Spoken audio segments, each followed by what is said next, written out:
All right. Well, thank you, everybody, for being here. I know that Cannes is a bit of a marathon, and we all have lots of explaining to do for friends and family back home. They see all the photos, and they think we're just out there on the boats doing nothing. And instead, we're having very interesting conversations and growing our businesses. And there's actually no group of people that I'd rather have this conversation with than the people here. I respect all of them as professionals, but I also consider all of them friends. So I'm really excited to have this conversation today. And I have a tendency to just jump right into it. And there's not a person on the panel who's more likely to tell me I'm wrong than Linda. So I'm going to start with Linda. With this setup, I just want to warn everyone, we're going to lower the bar now. So reduce your expectations. So I'll start, because to some extent, we have the whole continuum represented, buy side and sell side, on this panel. I'll start with Peter and Linda. I'll start with Linda, though. So I've been debating with Netflix about their need to show ads. And every time they raise their prices, I tell David Wells, their CFO, or now former CFO, that they're going to have to show ads at some point. And there are some people, even on Wall Street, who've argued that actually ad funded's under pressure, and there's going to be lots of subscriptions. Tell me about the future of ad-funded media as you see it, as you lead sales, and I'd love to hear your take on it, Peter.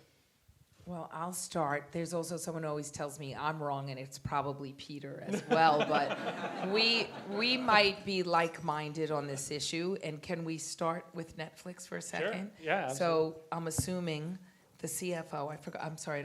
David says we're not taking ads. We're not taking ads. We're never taking ads. We're never taking ads. Yeah. I don't know if you had the conversation within the last year, 6 months, 6 weeks, every time I see him, which is since like every Bob 2 months. Iger. Yeah. Okay, so let's think about it. I would say he's wavering a little. Okay, so the last, we could even say 6 to 9 months, there's been a seminal shift in industry thinking or philosophy about, can we compete with Netflix, or can we take maybe a little circuitous route around Netflix? So I think that's changed, right? So whether it immediately, it's going to do a couple things, at least for Netflix specifically, it's not illogical to imagine as several companies roll off their programming off of Netflix. I do a lot of pointing. And they go to other platforms, not even talking about subscription versus ad-supported, which I know you asked the question. But you would imagine that some of the business plan has to shift because they're going to have to make more, right? So I think it's about $8 to $10 billion a year they spend in content, right? Could be off $1 billion or $2 billion, who cares around that? Think about this. A company like NBC Universal last year spent over $28 billion on content, either developing it or acquiring it. So when the best stuff, the cream of the crop, right? The Office, 30 Rock, maybe. I'm trying to think of some Disney shows, I don't know, some Marvel brand I heard about, rolls off and comes off of Netflix, their business model has to shift. So when you have to make more programming that's not guaranteed to be a hit, you got to spend more money, you got to build your brand, you got to help the consumer discover your stuff. I would say that you're right. It seems, first of all, price will go up for the consumer, the subscription, and then it would be logical to try to mitigate those increases that you'd have to take ads. So, as you know, NBC Universal has announced about 6 months ago-ish that by mid of next year, we will launch our streaming platform that is going to be ad-supported. We believe very strongly that ads in exchange for content can actually be a pleasurable experience for the consumer if you do it right, if it's the right amount and they're the right ads. And you're probably sitting there going, is she kidding me? She's got networks that have 10 minutes, 15 minutes worth of commercials. We're attacking that on the linear side very aggressively, but we believe pretty strongly 2 things. Number 1, ads in exchange for content. Do it right. They're doing it right, okay? But also subscription fatigue. So think about that. If you're going to have all these different opportunities to get your video, how much can the consumer approach them with an ease of transaction, authentication, passwords, all that stuff. But also, that's not the only subscriptions they have. Health, wellness, news, music. So again, ad-supported is what we believe we're really, really bullish on. So I'll stop talking and toss over to him. That's awesome. Peter, what'd you leave off? So the question about Netflix. Be nice. I said you were doing it well. You did, but then you did the whole subscription fatigue, Linda, and you know our subs are way up. We're the fastest growing OTT subscription. But in your ad-supported too. Yeah, so ad-supported. The question about Netflix, should they have an ad-supported version? I mean, what's interesting is that it's not a mystery what would happen. It's not a mystery because we've had an ad-supported and an ad-free version of Hulu for years, and the majority of people take ads. You know, I'm the first to admit when we announced we were going to do an ad-free version, I got nervous as the ad sales guy. But what we did is we did a study. People don't hate ads, and in fact, advertising acceptance is more attitudinal than about demographics or income. And that surprised a lot of people. So it's just ad acceptance. Now, there's some people who will not accept ads at any cost, and so we give them that option. And there's a whole spectrum of ad acceptors. And you know, roughly 70% of the people who come to Hulu are taking ads. So I think the future of ad-supported media is bright. I also think it's going to take a different shape of what it looks like today. You know, I like quoting Rashad Tabakawala, who's a strategy guy at Publicis, who says, the future doesn't fit into the vessels of the past. And I think the future of ad-supported media does not resemble what we're doing today in terms of ad load or even ad shape. So for example, we're happy, every OTT provider is happy to take 15s and 30s because that's what's provided to us. But the opportunity in the ad-supported future is to break those models for real creative messaging. And it doesn't just have to break the ad length. It can be interactive advertising. It can be non-intrusive advertising. And I think you're going to see a lot of innovation from all these new OTT providers because we're allowed to. We're not married to the clock. So 15s and 30s, we're a function of linear. And when everything's on demand and everything's served through an IP address, the ad experience is going to dramatically improve. Wow, Linda said it so well, and I didn't think you could add anything, and then you say that, and even got philosophical. That was an excellent response. Let's go to the other side. I just peeked. Yeah, you just... I don't think so. Jeff, let me add a couple of things to that, Sure. because I think it's a very interesting question. I mean, I think as the world's largest advertiser, Procter Gamble, we put a lot of content into the system. Our studies indicate that 7 out of 10 consumers think ads are annoying. So as I think about that debate around, an ad-supported model or not, I think we got to reimagine the creativity piece of it. I don't think it's going to work in its current form. We have to rethink and leverage the full power of the medium to really engage consumers in, right? So it's one of the platforms that we're here in Cannes on is think about different ways to connect with consumers beyond just the standard product benefit of a 15-second or a 30-second commercial. How do you truly get in touch with consumers where they find it, where it hits their heart, right? And they want to consume the content. So that's why I think the debate is there. I think we're going to have some ad fatigue, but I think there is a middle ground that we can find where ads could work if it really connects with consumers, and we use the power of the data to really drive personalization where it should be. I'd love to, so essentially what we were just talking about is what is the future of the content side or the sell side of the ad-funded universe? I'd love to talk a little bit about the buy side. So things have changed a lot in the way things have been bought and sold as the internet has been on the rise. Tim, I'd love to understand the way you see the future of buying media. And I'd love to get your take on this as well, Eric, afterwards. So, yeah, well, what does it look like? This is going to sound strangely, maybe controversial, but to me, the future of buying media in many ways looks a lot like the past. And in many ways it doesn't. And I think the things where it's still really important to understand where it needs to look like the past is the power of video comes when you have absolute scale. Scale still matters. Law of large numbers. I mean, he can't move his business. He can't niche market his way to moving his business on big brands. So I think we still have to understand, accept the importance and power of scale. I think we have to understand we all hate Nielsen, but not reliable, but an agreed measurement and currency that we can transact on, you know. You need that to make a market. So I think we have to have scale. I think we have to have smart, you know, measurement and currencies that we agree on. Not everybody can reinvent the currency every time they bring their own data and they do their own thing. We've got to bring scale to that. And I think we've got to bring, new forms of targeting and creativity. But I think for me, that's much more likely to look like copy splitting, you know, different ways, new formats than it is, you know, as I say, using it to niche market our way there.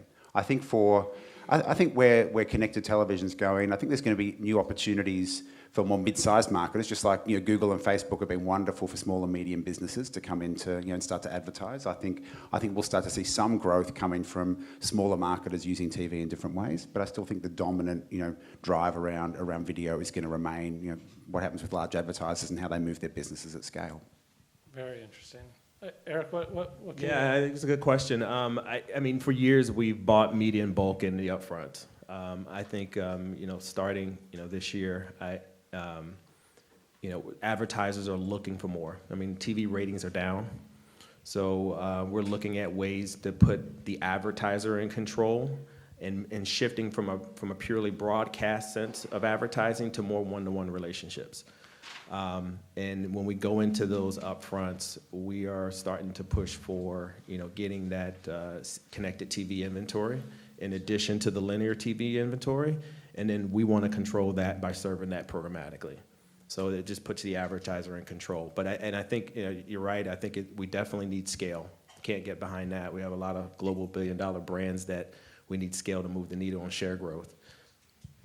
If I could just jump on a little in addition to what both of you guys said, I will challenge a little bit about a probably traditional headline that says TV ratings are down.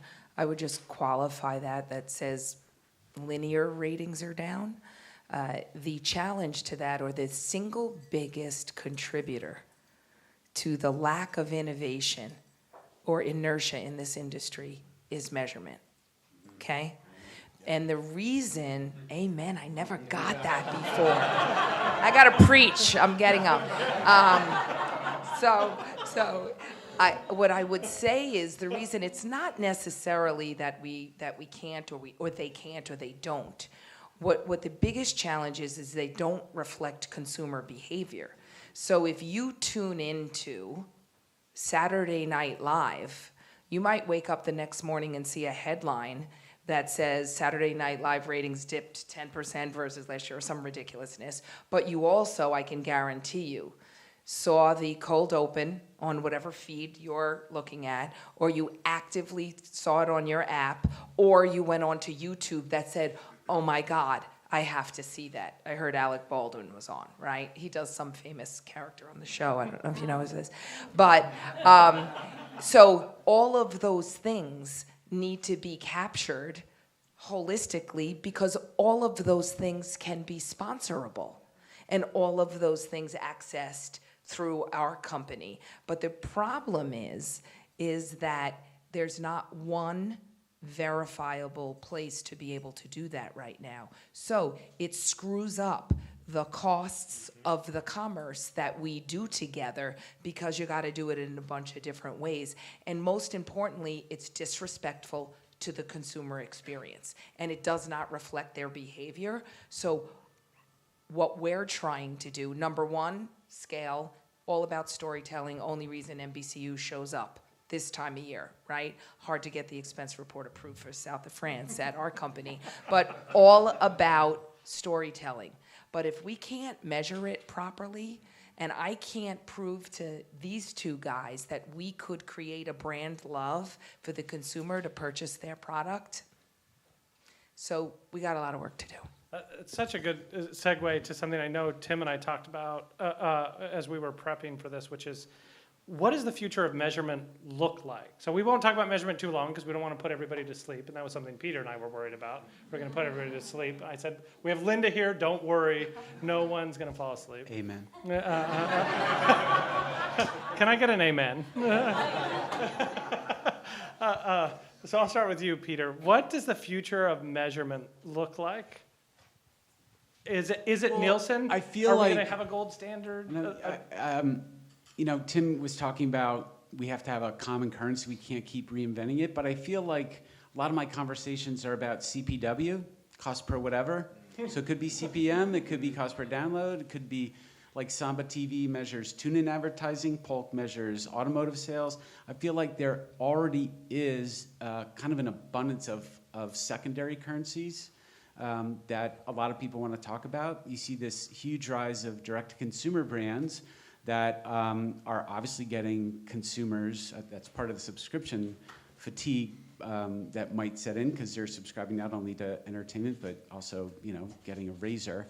And when you talk to all the DTC companies, they really want to measure attribution as a form of currency. I think one of the challenges with attribution is it really should be contribution because everybody lives in the real world. But that's when things get really messy because the real world is messy. And your SNL example is perfect.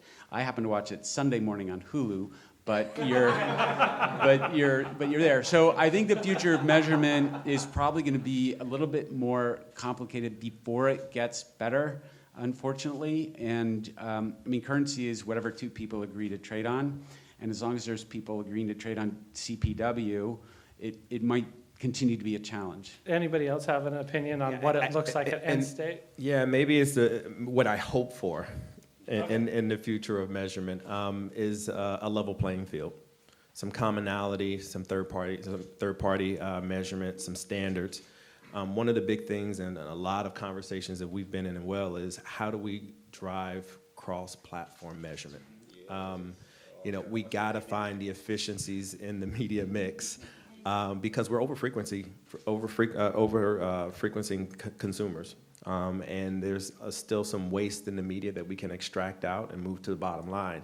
So getting some commonality around those measurement standards to allow us to measure reach across channels more effectively, so I can maximize my reach to unique consumers. You said the keyword reach, which maxes, to your point, just maximizes the importance of reach and scale, which is becoming more and more elusive. The challenge, as you talk about, is saying you want cross-platform. You have to, first of all, in linear television, you have to change the existence of the obsolete linear rating. Because I'm not sure what business purpose it does for Pampers or razors. It's not telling you anything. That being said, we've worked really closely and quickly with our partners at GroupM for a first, cross-platform measurement as much as NBC Universal and GroupM could do it together. But TV folks have always grown up in a world of full transparency and open platforms. There's a big, which you can really help us with, unless the other platforms agree to share appropriate, verifiable data, we can't help any more than we're trying to help to get you to that scale, and that's the key thing. One of the things we've been talking about, one of the commitments we made at the 4A's media conference this year is that I think the ANA has done a really good job of galvanising the marketing community. I think we haven't done enough in terms of galvanising the media community. We've been focused on the ways we compete, not the ways we need to kind of work together to grow the business. And so one of the conversation we've started having between the likes of me and Tim Jones and Scott Hagedorn and we're really, one of the first things we want to crack is let's get to a framework working with partners like Linda and Peter. Let's get to a framework for the people-based measurement and management of cross-channel video in a way where even if we're going to use different technologies, you might use different onboarders. We might have different identity systems. Let's agree the ways in which we want to move and manage data and the way we want to drive the correlation and connection between that which is household measured, that which looked at on a device, that which comes to you as a direct IP served impression, so you know down to the individual, and how do we want to move and manage data and attribute it back to the level of individual identity, and then start to scale that.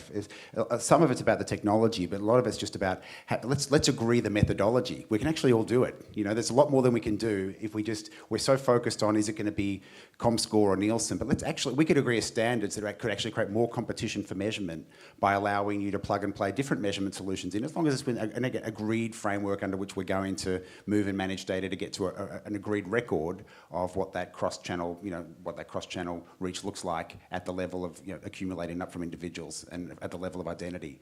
I think we could solve that faster than we all realise if we just roll our sleeves up and really do that painful work, because you've got to dig in and do the work. How would you handicap the walled gardens coming down? Do you think if the forays lock arms and push for this, will the walled gardens come down? I mean, that's my biggest concern about that. No, I don't see Google and Facebook playing in that world. So that's the challenge, is if there's a different yardstick or report card for different parts of the industry, publishers over here, platforms over there. Publishers, you're all in, you're open, you got to give. Over here, just give us what you tell us we say we were doing. That then coming together is probably illogical to imagine that's going to happen. I accept that, but if you think about money goes to where the measurement happens. So if you accept that right now we don't have good cross-platform measurement in everything, there's not a walled garden system. If we look at the accumulation of all of that, what you own, you bring that all together, you've got 100% reach. So you're able to solve your problem. Well, you know that already. I know, So but you you don't can't need measure to it that spend way. there at all. You don't. But if Exactly. if you can prove it and show it in a way where that puts pressure back on the walled gardens, is it puts pressure on them, saying, well, I know at a quantified level, at the level of identity, what my reach and frequency has been across everybody that's not the walled gardens. So now you want my money, walled gardens. I know I can get 100% reach against any audience from the accumulation of these other operating in an open ecosystem. I think that's a way that starts to put pressure back on the walled gardens to say, well, we need you a bit less in that world. I know that we've talked about this a lot with Eric and Susan and Mark at P&G. I'm really curious to get your latest thinking on this, which is the walled gardens, of course, hold out and give much less grain than you can in the rest of digital. And because you can get better visibility and even 100% reach without the walled gardens, what sort of pressure does that put on the walled gardens, and how do you at P&G, the largest advertiser in the world, think about that pressure on the walled gardens? Yeah, it is a constant challenge. I think connected TV is probably in the best position to put the challenge on the walled gardens. They have a stronghold given their size and of the platform and the video and display networks. But I do think connected TV offers up a new paradigm of inventory. And once, if this goes right and we get the right measurement there, dollars will flow, right? And if you get complete transparency there, particularly in context, at least for us, where a lot of the hands-on keyboard management of the campaigns are flowing back towards the brands. They're going to be put in a challenge to now manage their media, and they're going to want to know what are the rich insights, what are the transparency. So I think that's going to put the pressure, and I think it's going to bring them closer to the table on some form of cross-platform measurement that we can do that in a consumer privacy brand safe way that doesn't compromise what their values are. It can be done, right? It's a matter they just don't want to do it, right? So, and there's really no competition in the marketplace that's forcing them to do that. But I think connected TV, given the richness of the inventory, will put the pressure on them. I don't know if any of you would disagree with this. I'll throw it out there and give you a chance to tell me where I'm wrong. But I think you have the right to say, I'm in charge of all measurement as long as you're a must-have on the media plan. And for a while, especially in digital, Google search, as well as YouTube, as well as Facebook, have been in the digital world the only must-haves on a media plan.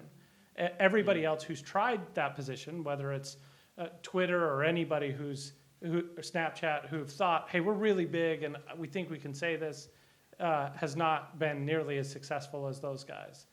But especially as the open internet comes together and cooperates more, which we'll all be forced to, especially in connected TV, because nobody has the market share in connected TV that Google does in search, for instance. It forces all of us to be good at accepting a currency that is more granular than theirs and more about contribution, as you described, Peter, than it is like a last touch. I get all the credit, and as a result, as that open internet coalesces more, it just puts pressure on them, and it is inevitable that they will accept the standards that all of us transact on eventually. It's just a matter of time. Disagree with that, or you think I'm too strong? It looks like Peter disagrees. I agree, but after you, Pete. I don't know. Inevitable sounds tough. I mean, I remember back in the portal days, good old digital publishers were all wondering, how are we possibly going to shake Yahoo, AOL, and MSN from their mighty hilltops?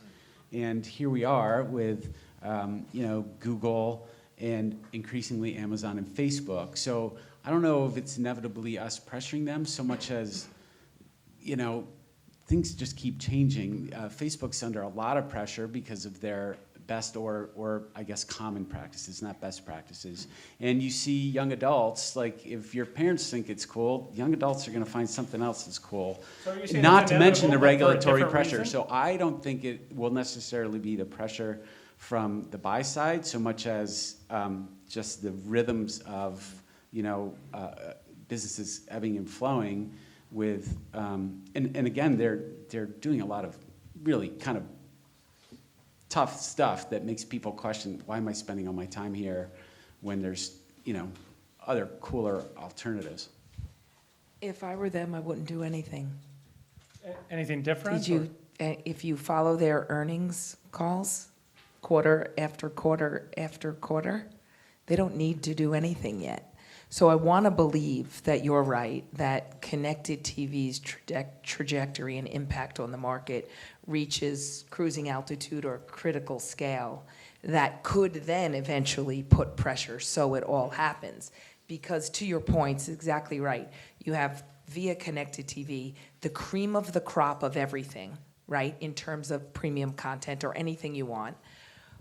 And for the marketer, with all the digital and data capabilities that were either promised or you've come to enjoy from the platform side of the business. So for a company like NBC Universal, that's the kind of end state nirvana we've been envisioning for a long time. So we're thrilled about that. But again, it goes back to voting with your budgets. And until there's a dent in that, I'm not sure how quickly they're going to move. But I don't think they're like it's a binary thing, that the connected TV world can't enable a whole new world that we haven't thought about yet. So maybe they'll be lesser of importance or lesser, oh my gosh, will the sun come up tomorrow if I don't buy one of those guys? Or will my products not move? I think the opportunity, the onus is on us to continue making great content, right? Continue and allow the capabilities to speak for themselves of the ability to galvanize global audiences that, at least for now, in a consistent, big, huge scale way that's advertiser supported, is not the perfect surrogate for premium content. Not yet. They'll eventually figure it out, right? They'll make a great show, or they'll buy rights to some sports league. Something will happen. But for right now, there's really no great surrogacy, so we're bullish on the future for that. I'm not necessarily think it's going to hit one of their earnings calls anytime soon. Interesting segue to just talk about the positions that YouTube has in YouTube TV, and then what Amazon has in Amazon Video. And I'm just curious to get everyone's take on what the competitive landscape looks like in the future, especially with those big digital players. Will their position get stronger? Will YouTube TV be bigger? Or will, and Amazon Video, will it get bigger? Netflix, talked about 11% of screen time in their last earnings report. What does that peak look like? So for the big digital players, I'm curious what you guys see as their future. I think they're shaping their identities, right? I think if connected TV comes in and wants to be a Me Too, it'll be a harder struggle. to get some scale in that sense. I mean, YouTube is all about user-generated content, and it comes with its challenges. I mean, we've had some situations where that's a challenge for some of our brands. You know, Tide doesn't want to be next to some violent content or a consumer that's eating Tide Pods, right? So there's some inherent risk with user-generated content, but that's YouTube. And there's a lot of love for that. Same thing for Facebook and the social spaces, right? And for Amazon and long-form video. So I think what's made those platforms successful is they found a unique niche in the marketplace. But we're going to have to come up with new ways to find, connected TV needs to find its own value. Just like Quibi just announced here at Cannes, that's another form of, 10-minute bite content is something unique. I think it's going to be successful.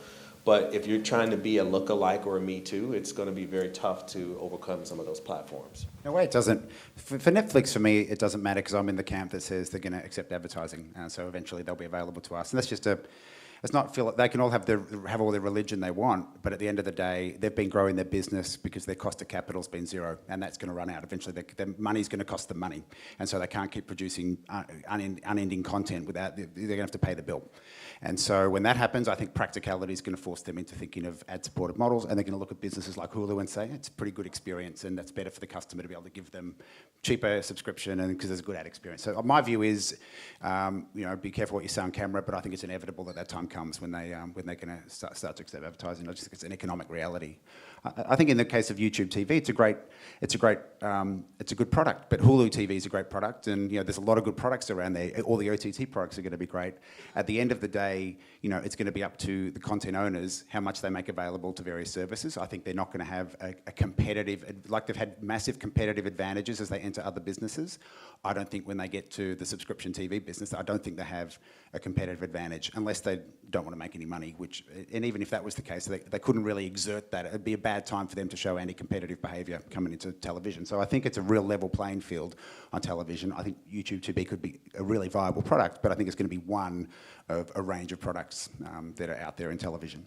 Yeah, I mean, I think everyone's going to get bigger in this space because all of the TV experiences we're talking about in OTT are just better experiences because as we open the panel, the viewer's in control. And once the viewer has that control, they don't want to go back. Once you have a better way of watching TV, the old way just doesn't seem to be the same. That was one of the insights that drove one of our campaigns, that better ruins everything. And a better experience in TV means, I think all these experiences with all of this content is so awesome for the viewer. The quality and the abundance of content is just astonishing. So I think you'll see the big guys getting bigger, and aggregation is really helpful for a viewer.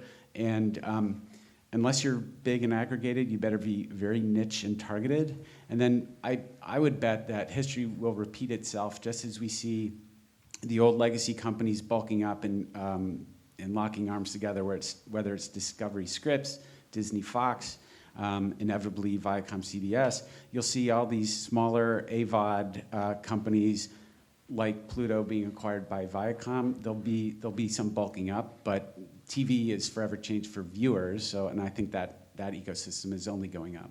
Let's put our consumer hats on for a minute, but take all the knowledge that we have in our current positions and just talk about what our experience is going to look like in the future.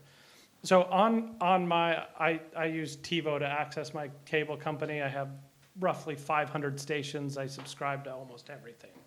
But I also have a Roku that I'll flip to, and then I have all the apps, including Hulu, on it. And I spend more of my time on the Roku, but probably only use, on average, 5 stations on my Roku. 10 years from now, how many of those 500 stations from linear have made its way onto the Roku? And how many channels am I accessing on my Roku? Or whatever I replace my Roku with. Well, I have a question. So you're only using Roku as an example. Yeah. So there's several different versions or products that would aggregate a whole bunch of content, if you want to call them channels, a whole bunch of stuff. Yes. So And I it could think be any of them. I think the old research is still largely true, that the average consumer has anywhere from like 12 to 15, if you want to use an old word, channels that there's their go-to. There's only so much bandwidth that you have, or time, if you're gainfully employed, that you could interact with channels or have your go-to see sport, news, whatever that is. Some of those numbers might be, consumed right now or places taken by a YouTube or a Facebook or an Instagram, something like that. I'm sure that's true. But I think how many survive, I think the number of actual channels, I don't think anyone would argue, will probably consolidate over time, right? To react to something Peter said, that if you're, companies are coming together to get bigger, and if you're independent, or you better be really good at the niche that you're in. So over time, it's not illogical to imagine that the number of channels is going to consolidate. I think the thing you have to think about is always going back to the consumer and the ease of that experience with whether it's your cable provider or your, if it's Roku, whatever your device is that you receive it, that it's got to be easy. Authentication's got to be easy. It's probably only got to be once, and it can't be that confusing because you're not, this is a big compliment, not the average consumer. So again, the number of choices is hard and confusing. It's also part of the reason when you think about what's the future look like. In an NBC Universal world, the future looks like a new streaming platform that's available to 80 million cable subscriber households today for free when we launch. Free in exchange for ads, but available so your value proposition is changing for those, don't count those guys out yet, right? That's an unbelievable value proposition as a consumer. And then in the cord cutters, cord nevers world, well, you know what? Check the box. We figured that out too, or we believe so. For an affordable price, you can have access to that same content that's geared to you. So it's hard. If anyone's calling, what is the future going to look like? I would say, I'm not sure that anyone can call the, stop to innovation. Right. So that, I wouldn't bet on that person or hire that person. But I will tell you that, and I think it's also jumping on Peter's comments, the experience is going to become more and more spectacular for the consumer. The content will continue to get, whichever they choose, will get more and more spectacular. And I believe I think what's about to start changing, which hasn't changed enough yet, is the actual, whether it's the creative itself or the way creative interacts with the content providers. Shape, did you use the word shape, the shape that it's in? 6, 15, 30, who knows if that's even, that seems like a very limiting structure just to put it in time. Right, lengths of time.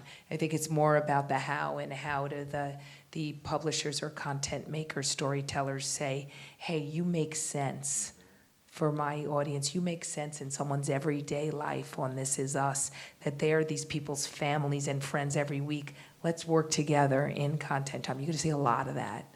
And so I think that's just going to be a spectacular bunch of time ahead for the consumer.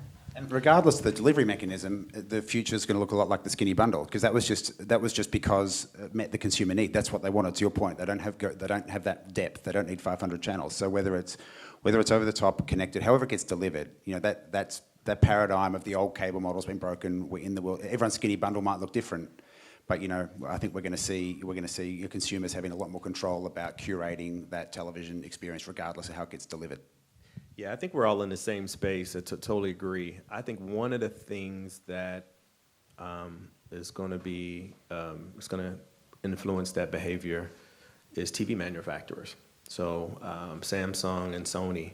I recently just bought a Samsung TV, and because of how they have the menuing interface and bringing some of these apps and channels to the forefront, over the set-top box has changed my behavior, right? So when I turn on the channel, YouTube is a choice right next to DirecTV.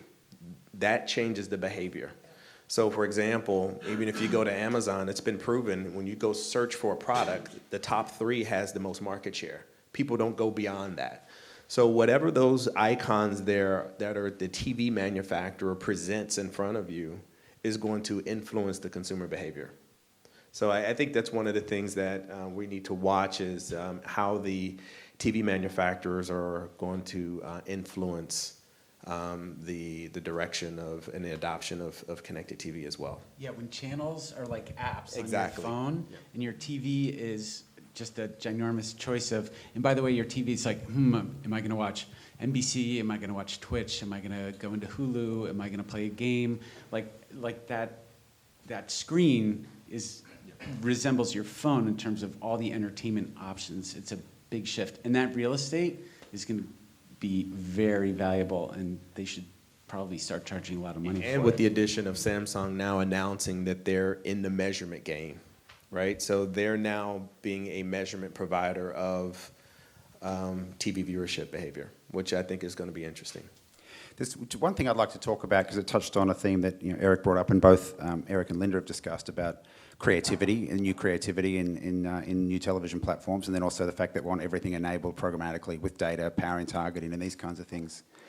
I think this is true only to a point, because I think one of the powers of television today, it has very, very low transaction costs, right? So the transaction costs come low because on behalf of people like Eric, we transact his television money for, 1%, 1.25%, trade desk take rates, 19% publicly traded, right? So TV doesn't get transacted with 19% going to anybody. It's in the low single digits, even with the power of data. And then one of the other reasons it scales and works beautifully is because there's standardization of the units, which means you're not having to pay creative agencies 7 times the rate to keep customizing everything. So that will start to get more automated and more powerful, more targeted. Personalization will get automated. So all that will start to happen, but we're still talking about principally a scale business. And I think the challenge is going to be as we look at the data and the technology costs to power and enable the next wave of TV. It's not going to look anything like the first round of programmatic, which was a shit show, until it started to get cleaned up. And it's still a bit of a shit show when the processor cleaned it up. And I think new TV doesn't look like that. And I think between the platforms, the buyers and sellers, we're going to have to figure out how do we access the power of that targeting with efficiency in the ad products and efficiency in the transaction costs and the technologies we use to power it. It has to be part of it. It will inevitably part of the solution, or it won't scale. That's why connected TV is available today in all the platforms, but everyone's still testing because it doesn't really, you can't really optimize it holistically with all your television. It's just a slice. The transaction costs are expensive, measurement. So there's a lot of things that need to kind of get cleaned up to get to scale here. I want to echo what Linda said and then kind of add to what you're saying, Tim, which is right now is the greatest time in the history of television. Like the amount of content that we all have access to and the production quality of that content. I mean, it continues to amaze me that they'll spend, $1 billion to make an episode of Game of Thrones, right? Like it's just absolutely ridiculous how much money has gone into each, I know that's not true, I'm just exaggerating, but how much will go into each episode of premium content and how much premium content. I joke that you go to a dinner party and you leave with homework assignments. You're like, oh crap, what, you haven't seen blah, blah, blah? I've got to go home and here's my list of all the things that I need to go see. That is just an abundance of riches that is caused because of the amount of investment and risk that companies like Hulu and NBC and Netflix and dozens of others have taken to make the very best content out there. But that's putting a burden on the rest of us, which is to pay for it, to protect the consumer's experience. So I like what you said. I hope that it continues to improve and that the consumer experience is going to continue to get better. But we're already pushing the limits on what is affordable. Like Netflix, in terms of working capital, they reinvest. But as capital gets more expensive, if capital were more expensive, they couldn't do it. Nobody could. So it's going to be really interesting to see how we keep it all going And what I continue to argue is that the only way to fund that is with programmatic advertising, because that's the only way that you can turn a $10 CPM into a $20 CPM and Eric be okay with it. Well, I agree that that's the outcome, but you got to concentrate on what it takes to get there, which means you've got to make great content continuously, right? Yeah. And a lot of people talk about the content business as a failure-driven business because it's really hard to find the next great hit, right? So it's why you see a lot of companies, NBC Universal included, whether it's long-term deals with Mike Schur or Tina Fey or Dick Wolf. I think Warner's in, I don't know if they announced it, but there's a big marketplace going on for J.J. Abrams. The reason for that is when you turn on your connected TV or, shameless plug shill, or you have your Xfinity box and you have a voice-controlled remote, and it happens to be a year from now when we're on the doorstep of the Olympics, and you say, I want to see the gymnastics finals, and you're able to access your content that easily, well, you'll probably turn on your connected TV and see the Olympic rings and get thrown right to one of the NBCU channels that are doing it. So don't think it's just going to be some static logos of a collection of brands that have some content you might want to see. There's a whole business to be made there. We're going to have to talk later.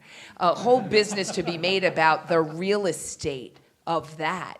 And what does that mean for like-minded? I know who my audience is going to be, so like that content, and I think they want to buy a lot of that stuff.